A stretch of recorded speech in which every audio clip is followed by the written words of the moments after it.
Медики в погонах. Система здравоохранения МВД России обладает значительным кадровым и научным потенциалом. Каждый третий врач – специалист высшей квалификационной категории. 30 человек – доктора наук, более 400 – кандидаты наук. Сейчас в структуре ведомства 122 медицинские организации, включая 77 стационаров.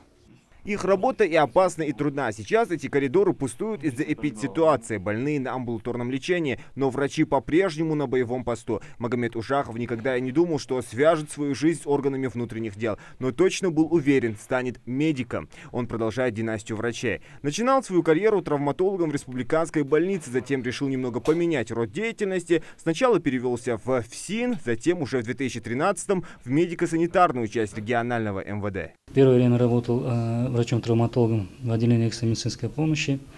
Чуть погодя, пришлось подняться на ступень выше, занял должность заместителя начальника госпиталя, начальника отделения экстренной медицинской помощи.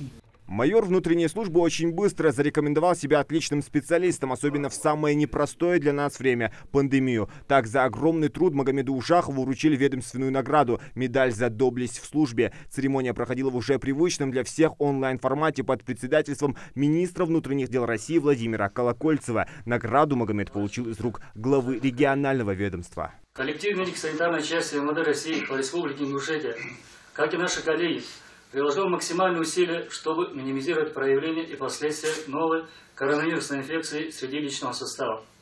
Принятыми мерами удалось не допустить вспышки заболеваемости как среди работников, так и среди сотрудников Республиканского министерства внутренних дел.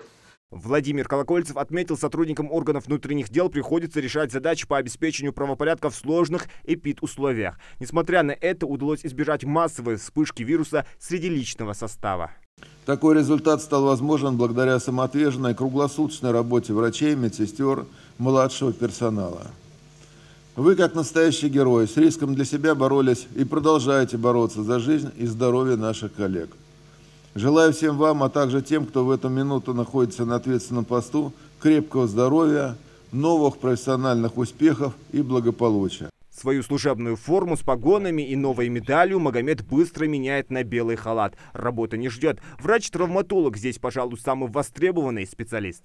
К высоким наградам представлены 26 сотрудников и работников медицинских организаций системы МВД России, в том числе ордену Пирогова и медалям за трудовую доблесть и доблесть в службе. Тем, что Магомед Ушахов оказался в их числе, гордятся его коллеги. Мы очень рады, конечно, но не ожидали, но все равно рады за него. Он ответственно подходит к своим должностным обязанностям и хороший сотрудник. Высокая госнаграда еще больше обязывает Магомеда трудиться во благо Родины. Ведь признание заслуг – лучший стимул для этого. Зелимхан Кылоев, Асхаб Белакиев, Новости 24.